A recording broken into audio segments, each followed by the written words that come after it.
All right, so we are back. This is episode number 11. This is the Pride and Puck podcast. I'm your host, Andrew McDougall. This is the final episode for season number 1, which is really cool. I've actually got through a full season of this podcast, which when I first had the idea, I actually didn't think I would. And we're finishing it off on a good one. I have the treasurer of the Harbour Lights Ice Hockey Club, or the currently at this moment, the treasurer, Kurt Conway. G'day, Andrew. Glad to be on. It's taken us a little while to get here to have you Oh, on yeah, it's been to and fro. the. I was just trying to think back of how long ago it was that we'd sort of first spoke. I think I might have approached you. Oh, maybe when I first sort of started. Your name popped up. It was someone from the club, I think, passed me your name, and it's just sort of taken a bit of time to get you here. But I'm glad you're Yeah, on. yeah, that would have been Stuart, I think. Yeah, possibly. It's usually Stuart that's handing out all the names. Mm, true. um, yeah. So we've got Christmas around the corner, so this will be released Christmas Eve. So people can sit down and have a listen to us, listen to us waffle on Oh, for half great. an hour. Christmas Eve. Charming. um, the first one I've got for you. What was sport like growing up for you? Well, for me, I was the most non-sporty kid you could imagine. Any excuse I could use to get out of sport, I would. Um, I pretty much hated it. I was nothing to do with sport at all. And then in my early 30s, along came ice hockey. And And I thought, share the name with one of the characters from Mighty Ducks, so I had to go for it. yeah, you did mention to me before we come on about the Mighty Ducks. There seems to be a bit of a theme with a lot of people. They watch the Mighty Yeah. Ducks and that's how they get into it. Yep. That's true. Yeah, that's pretty much like I said. I was watching it on Disney Plus one day, and I thought, oh, let's go see what the skating malarkey's about. Went and had a lesson in Penrith before they shut down. The rest is history. How were you on a pair of skates to start off with? I think like everyone else, falling falling on my bum all the time. Feel like I was going to break something. Nervous as all hell. But then after a short time, I loved it, and I thought I want to be a goalie. So that's where I went. I'm now in net. Go figure. Yeah, I don't. I was thinking how many people actually go, "Yeah, I'm going to be a goalie." I'm not sure. It can be a lonely spot sometimes. Oh, it can be, but when you're the only one, you can trip up a play with your stick and shove them in the back and get away with it. Mate, there's no other feeling like it. Yeah, I think goalies are a little bit untouchable, aren't they, when it comes to hockey? Oh, yeah. We're considered quite weird, and that's a badge I wear with pride. Yeah. So Definitely out there. yeah. So you've watched the Mighty Ducks and you've thought, okay, I'm gonna give this a go. You've gone down to Penrith Ice Palace. Then you've started hockey development as well, at Ice Zoo. Um, Mhm. how can you sort of explain your initial thoughts of when you went down to there? Did you feel like it was going to be a sport that you'd play sort of for a long time? No, I never thought this is a sport I'd play for as long as what I have now. It's been 3 years.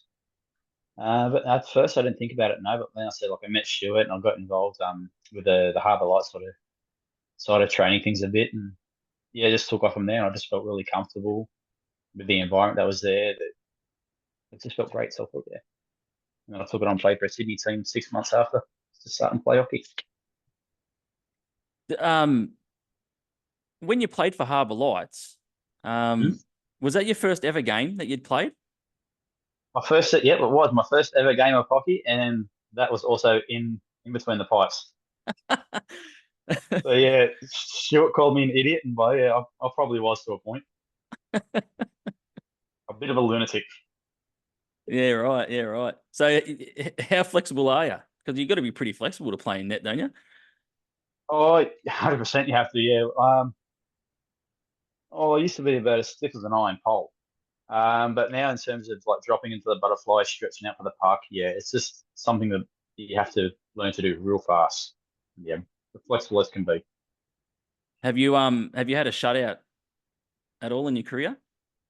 Uh, well, I've mostly been beaten a lot of times, but I think I've only ever had one shutout. Oh, that's all right. That's pretty good. That's all right. That's all right, mate. I'll take a win. Doesn't matter if it's by 1 point or 10. I don't care if it's a shutout or not. Yeah, that's team first mentality. Yep. So when you started hockey, you would have obviously had no idea that Harbour Lights were around. I had no idea at all, no. And then I just, I said, rocked up to development at ISU, saw a couple of the uniforms, didn't even know what Harbour Lights was about. Like I said, Stuart came over, introduced himself, uh, and it came about through there. But I And knew about ice skating for a while because my uncle was a represented Australian figure skating. oh, okay.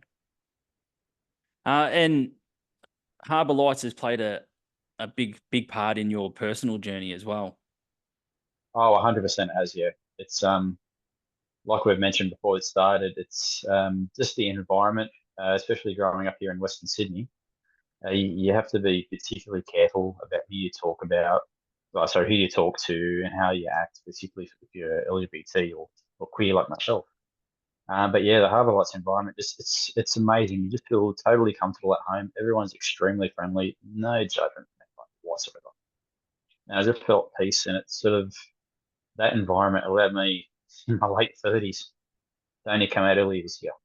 And that was, if it wasn't for an environment like Harbour Lights, I wouldn't have been able to do that. Yeah, that's amazing. Is it's obviously just that um that whole environment where you actually felt like um you felt like you could be yourself and express Mm. yourself and all that sort of stuff. Is that something you obviously never had before in any sort No, of no, circles?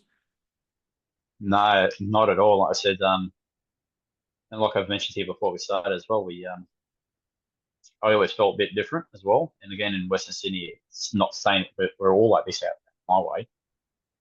But yeah, I've never had that. People were always mean, teasing, but Harbour Lights, with them, I've sort of found my people. And was it someone at Harbour Lights that you'd first come out to? Um, so internal with Harbour Lights, it would have been against Stuart. But outside was the first person I ever came out to would have been again my uncle.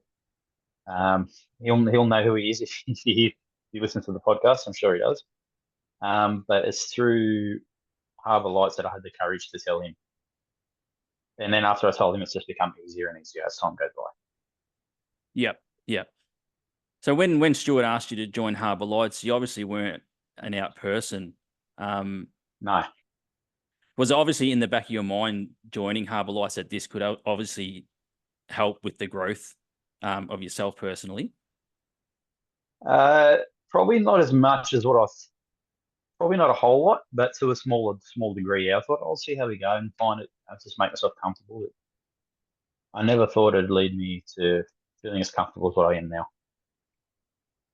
Yeah, and I remember when I first spoke to you about coming on the podcast, it was something that you um, weren't real comfortable on doing at the start either. So even in that Yeah. sense of hitting me up with a message and sort of saying, "Hey, we spoke earlier in the year. Mm. If you're still keen for me to come on," so that's really cool as well. Yeah. They just Um, foster, like even for allies, they just foster this real supportive environment, and that's just I love that sort of thing. You don't get that often in sports. yeah, yeah, and you obviously see that from teammates as well. So much growth. Oh yeah, 100%. Yeah. They're sort of saying again with me saying, "Well, you're a lot more relaxed and chilled now." And I just see it with them once they sort of know who we are and what we do, play a few games with us, they can relax, and I just love seeing that from since we've not been with the club for about 3 and a bit years now. Yeah, and now you've worked your way up to the treasurer's Yeah, position. that was a bit of a shock. I was just the general member for about 18 months or so, and yeah, this position came up. I thought I'd try it, and like you said at the beginning, it's the current treasurer. Unfortunately, I can't be treasurer for much longer, which sucks. But And You mentioned to me as well that you've just finished a bachelor degree in nursing, Yep, that's correct. which is going to take you away from the lights. How will you stay connected with the club, and how will you stay connected with hockey? So with hockey, the nearest ice rink to where I'm going to be is about 600 kilometers away. So I'm right in the middle of the desert, which sucks. But the way I'll try and stay connected with hockey is to, if the Harbour Lights is playing any games, if they're going to stream them on YouTube, I'll watch them on YouTube. And just like follow their Facebook page and Instagram with little snippets with whatever I can, basically. And if I come back to Sydney for a visit, I'll try and slot in and play a game. Yep. Maybe they can do a fly in, fly out for you. They can organise. Oh, mate, with $800 return airfares from Broken Hill, I don't think so. From the way that Stuart recruits everyone and gets everyone into the club, I'm sure you can find a way to get some cheap flights for you. Oh, who knows? I'll sneak into someone's hand luggage or something. How much have you seen the Harbour Lights grow in your time there as a club? Just from me, Yeah. obviously, I'm in Melbourne, in Victoria, so I'm a fair way away from the Harbour Lights. But even from the people that I talk to and the things I see on social media, it seems like the club's just growing every year. Yeah, that's right. When I joined, I think it was not long after they were formed, like a couple of months after Mardi Gras, I think it was. It was just like the occasional, maybe two, three, four sort of social events a year. To the point where we early this year we had a team in one of the local winter leagues in Sydney, and they actually won the grand final and everything else. So from not many games per year to now have been more social. We've now got a summer series on. It's just, especially in the last 18 months, the club has grown exponentially. We're even getting lots of notice from overseas now, which is great. Yeah, that's amazing. I find that actually when I started the Instagram account for this podcast, the connection that a lot of queer LGBT ice hockey clubs across the world, the connection is really strong between each club. Yeah. So again, it's mainly been sort of Stuart that's dealt with those sort of things and connections. So he knows everyone. He has all the connections. But yeah, even with I think it's Ottawa, New York gay hockey. Then we've got the team players from Arizona who've been over and played with us. Yeah, even we don't chat often. The connections, like you said, is still there. It's still strong. We're still a very common mission. Yeah, the season 2 that I'm going to have on this podcast, the season 1, I sort of wanted to make sure that I focus mostly on the Australian clubs here and people from the Australian clubs. But in the season 2, I've already got people reaching out to me from North America, which is really cool, from those clubs to jump on and have a chat. So I'm looking forward to that. From someone who's on the committee as well, what's the biggest thing that you see from people coming into the club? And I suppose the biggest thing that you see in terms of change from queer people when they start playing hockey? So in terms of like queer people just starting to play hockey and sport, they're probably very similar to myself. They're again a bit closeted and secretive. Again, not everyone, of course. They're just looking for somewhere where they can belong. It's not particularly hockey or whatever. And then they just, like I said before, they find that the support they need and they can just relax and be themselves. But in terms of everyone else, I used to play for the Sydney Bears, again, 6 months after I started playing hockey. And the same thing, a few of the guys out, maybe a little bit not too sure about the whole LGBT scene and people and all that. Once they came along and saw what we're doing, it sort of changed their mind, and now they play regularly. They're massive supporters. They volunteer. It's just great. It's just doing a lot of good, not just for the queer community, but also our allies as well. Have you seen a lot of people come across from other clubs just because of the Harbour Lights environment and the way the clubs run, that people have actually wanted to come across from other clubs? Yeah. So it's not so many clubs per se, because we don't sort of have like a lot of just sort of clubs in Sydney, but some other beer leagues I have, yeah, quite a few. Like, oh, we don't like sort of bro mentality or the rough and tumble mentality. We just want to play hockey and have fun. So yes, I have seen quite a fair bit of that. And did you think when you started playing hockey and when you joined Harbour Lights, did you think, oh, I should have done this earlier in terms of sport? Not so much ice hockey, I suppose, but just sport in general. Oh yeah, of course, yeah. I said that's probably one of my only regrets. Like, why didn't I start playing sport and team sports earlier? Not just for the fitness, but for the social side of things. Again, I was a bit of a hermit for obvious reasons. Yeah. So growing up, you said to me that you always knew that you were a bit different. Was that something obviously that's kept you out of sport? Probably to a point. It's always been in the back of my mind, but not mainly. As a kid, I was just lazy. I'll admit, I was lazy. But but it used to keep me at a lot of social interactions. Yeah, it's just like, Yeah. oh, what are they thinking? What are they going on? And I did cop a lot of homophobia growing up.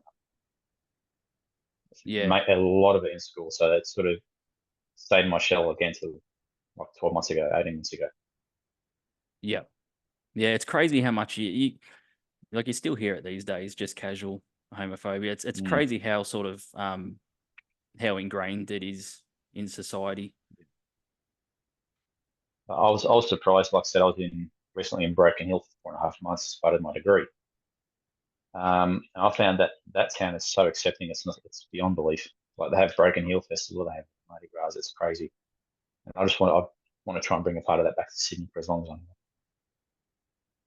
Yeah, that's really interesting because you usually well, not usually, but you hear a lot of sort of remote sort of country towns are sometimes the opposite. So that's really cool to Yeah, hear. yeah. I think this they had obviously Priscilla filmed there many years ago. The town's sort of just taken it and run with it, and again you get a couple of the oldies that aren't always on board, but yeah, it's pretty good. So you'll just have to lobby for an ice rink now and get a Oh, broken hill lights team or something happening. mate, not enough. Oh, I'd love to, but there's not enough water out there. Not enough water. The paddle's a bit how you going. um, what's the biggest change that you've seen in your hockey career since you joined the Harbour Lights and started playing? Um, has it been have you had a bit more um hand-eye coordination or a bit more, bit more I suppose skating with your feet in the crease? How much has your hockey changed? I don't know how I can put it. That's you got me stumped a bit there. Let's. Well, when I first started playing, I was really. I don't know. You got me stumped. It's just helped me to be more. It's just helped me to be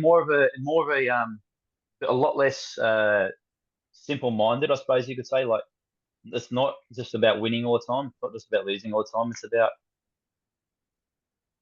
how you get along with your team and how much of an effort all the team puts in. So yes, us goalies are a bit special. We feel left out a lot of the times. But yeah, I've learned to be more of a team player. I don't know if that's the way of putting things. I've sort of They taken a little bit of a mentor role as well, like helping some of the younger ones coming through as well. So that's been good to see, good to do. are they have you taken them over to the dark side, become goalies? Uh, one or two of them I have managed to, which is like personal goal for me. But even then, just like the players are saying, like you don't want to stand up so tall when you're skating, squat down a bit. You want to fall over, this safe fall over, absolute basics. It's Yeah, just good doing that sort of yeah. I remember when I spoke to Anya, it was like Anya was like, I'm not the greatest player. She's like, I'm terrible, but I just love the fact that I'm out there and I'm playing, and thing. everyone's so good. Everyone's so Yeah. nice. Yeah. But I'll tell you, Anya isn't as bad as what she says she is. When she gets in there and plays defense, she gets rough, and I love seeing it. She's actually gotten a lot better. Yeah, I always thought in the back of my mind she was playing it down a little bit. Oh, she does. She's very humble. So you mentioned to me earlier the Mighty Ducks. There's no like from the movie strapping you into the goalposts and everyone firing shots at you. Not strapping into the post, no, but during some training sessions, it's just rapid fire. I can drop to my knees 100 times in like 20 minutes. I'm like, boys, stop, stop. So no, I don't get strapped. But yeah, I do get rapid fire like poor old Goldberg. I don't think I'd be able to get up after probably 10 times if I was dropping to my knees. I think I'd stay down there Mate, permanently. you'd be surprised with the amount of what you can do. Yeah. You get some awesome saves if you just don't worry about the pain. Yeah. Did you play in the World Pride? Yes, that was the one in early this year. So I helped organise it and whatnot. Helped design the special jersey, and that was a lot of fun. I think I played 8 games in total. Yeah. Yeah. So what was it? Yeah, what was it like having all these people from around the world coming into your home city and playing hockey? I loved it just to see again to see and we all play hockey, but to see the different styles of the people, and it's just like amazing. Some of them are flown literally halfway across the world just to spend 3 days with us.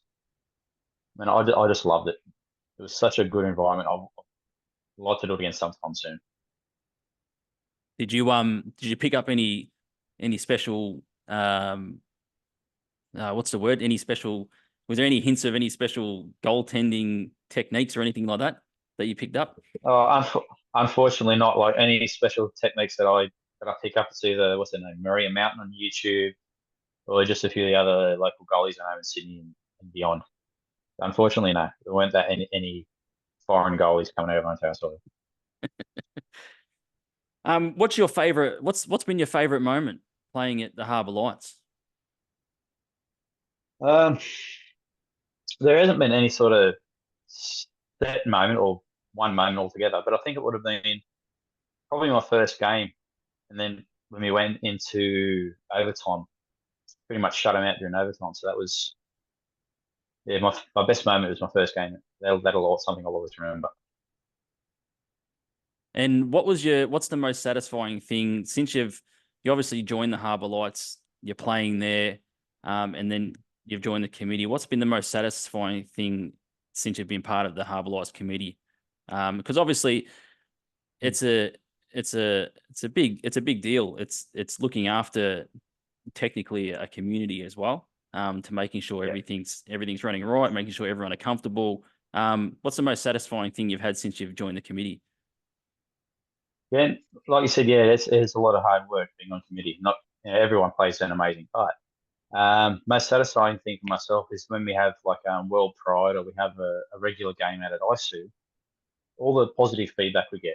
I'm saying like one of my old hockey mates who used to play with the Bears said, Kurt, this is some of the best hockey I've ever played. When he's going to do it again, I had so much fun.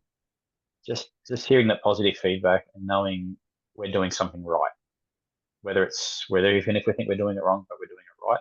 For me, that's satisfaction. Yeah. And did you actually? I was just thinking then, you would have played in Newcastle too. Most recently, no, because I was actually in break middle Ah, at the time. I watched the okay. game on YouTube and I was screaming at the telly. My roommates came out and said, "What's this idiot doing?" That was really cool actually to get that out into like the regional area into Newcastle. Hmm. Yeah, it was a good game to watch, but it sucks I couldn't have been there. Was that something that had been in the works for quite a while um Uh, with the lights? it's not too sure as far as I'm aware. I think our former president Maddie has had a lot to do with that one. Yeah, I think it was in the works for maybe 2 or 3 months. Like it started after I left Sydney. It was all done and dusted by the time I came back. So it was yeah, in the works for a bit of a while. yeah. One of the things I ask guests when they come on is why would you recommend hockey and in particular the Harbour Lights to people who are either um, hockey players or they're queer people looking to get into sport, but they've always sort of not found the right sport or the right place. Why would you recommend hockey in the Harbour Lights? So with hockey, I sort of recommend that again because it's a team sport. You learn how to work with others. He also learned like good coordination skills. So like say to everyone about ice hockey and skating. Skating on its own, easy. Handling the puck on its own, easy. Combining the two, no, it's difficult. So the sort of hand-eye coordination and having your brain thinking can sort of make a positive impact on your other everyday life. Like I mentioned before with Harbour Lights, how I'd tell anyone about joining it. Doesn't matter if you're queer, gay, lesbian, or even an ally. You'll feel relaxed. You'll find people there to express yourself, be who your true self is, or who you are. And like similar to myself, how I became who I am now, it'll have a positive impact on you either way. Yep. What's I know you've you obviously got the nursing. What's next for Kurt outside of the nursing and Broken Hill? Is anything you got in the pipelines for the future in terms of sport or anything like that? Um, I don't know. Like I'd love to come back to because I'll be breaking up for 18 months. I mean, I'll come back to play ice hockey eventually. But everything else, no, I'm still kind of on top of the world at the moment with finishing my degree after 4 years and COVID. Um, Nothing really at the moment. Just getting used to the new normal. And obviously there'll be a new treasurer. Do you get to pass the baton or the torch to the next treasurer? Yes. So it's so I said I've agreed to stay on for a couple more weeks till they find someone. But yeah, myself and the former treasurer will just sort of pass on, hey, here's what we've done, blah blah blah blah. Here's the past, here's how we did things. Go out. If you need help, we're here. um But still very early days yet. yeah, yeah. In terms of the club, I've never actually asked this before to anyone that's come on from the Harbour Lights. Um, is the club in really good shape? At the moment, yeah, I would say 100%. Like we're just going from strength to strength. Like whether it's into the events we're having, the games we're playing, the club is getting more and more members, more and more attention. It's just getting stronger every week. It's just I've loved seeing it happen in the time I've been with the club. So Yeah, we're in a really good spot right now. I just know like coming out of COVID and things like that, everyone's and life as well. It's just so expensive. And Oh yeah. hockey's not not the cheapest sport going around either. Oh, you don't need to tell me as a goalie. Yeah, it's quite expensive. Yeah, and like we try and do what we can, source loan equipment or cheap used equipment for whoever we can. But yeah, it's COVID knocked everyone for 6 of them. Yeah, yeah. It's good. It's good to know that Harbour Lights is sort of still being able to attract people and is in a good position. Yeah, like our social media presence again is just growing stronger and stronger. Yeah, it's really good. It's really good. Really good in engaging. And they get some awesome photos too, actually. That pop Oh up on yeah, that. that's I don't know who takes your photos, but there's some awesome photos that get taken. yeah. Oh, we get some. I'm not too sure because I don't handle that side of things. That's our social media people's. Sometimes we get the same person or same people. Sometimes we get different. Yeah. But yeah, the photos are great. Like I save all the good ones and then use them as my wallpaper. Is there any big events or anything like that coming up for Harbour Lights that you want to plug before I let you go? Yeah. So yeah, unfortunately, I won't be here for this one, but there will be a float in for Mardi Gras parade in Sydney next year, and we'll also be attending Fair Day. I forget the exact date that is, but yeah, we'll have a stall there where we'll be selling jerseys, merchandise, all that sort of thing. Come along and say good day. And a lot of our members we've recruited from Fair Day. Yeah. And the float is a first. Oh, it is. Yeah, it's done in conjunction with the big sporting body in Australia, so we're quite lucky there. Yeah, that's really exciting. It's going to be awesome to see some jerseys. Or, That'd be or great. sweaters or jersey. I don't know. Some people they call them either or either. I only think if you're a Canadian, it's a sweater. Yeah, I say sweater a lot, and then jersey jersey drops in there every now and then. But it will be cool to see the Harbour Lights at Mardi Yeah. Gras. Hopefully, I get to see it on YouTube. Yeah, yeah, absolutely. Well, Kurt, thanks for coming on the show. It's good to just have a chat. Just sort of talk about your background and what you're doing at Harbour Lights. I take my hat off to anyone who plays hockey and anyone who joins Harbour Lights or Southern Lights. But I also take my hat off to people who jump on committees. I've been on committees at sporting clubs before, and it's not easy. No, it's not. Yeah, so to do that, mate, you've had a big journey as well. Finding yourself, and Harbour Lights has been part of that. And to jump onto a committee as well, I'll take my hat off to you, mate. Perfect. Cheers, mate. It's great to hear that. But yeah, thanks for. Starting to get a bit splashy now. Nah, it's true though, mate. It's Mm. yeah, you've it's to do that and give back in that way. It's inspiring. Cheers for that. But yeah, the episode 11, mate, of season number 1. I was glad I was able to sit down with you and have a chat. All the best in Broken Hill and in the nursing. I know you'll smash it out of the park. And if I'm up in Sydney and you're in Sydney, or if for some reason I travel to Broken Hill, it's not on my plans. I'll have to hit you up and we can catch up. Sure. Come out for the Broken Hill Festival in September.